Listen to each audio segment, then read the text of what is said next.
You ask Tiger to solve. This deals with linear equations with one unknown.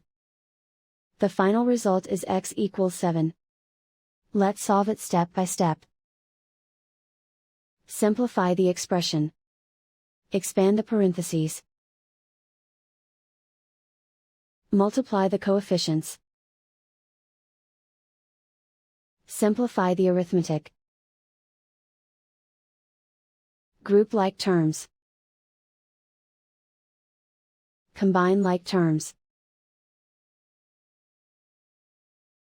Group all constants on the right side of the equation. Subtract 4 from both sides. Simplify the arithmetic.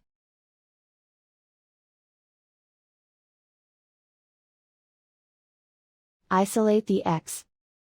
Divide both sides by 5. Simplify the fraction. Find the greatest common factor of the numerator and denominator. Factor out and cancel the greatest common factor. And so the final result is x equals 7.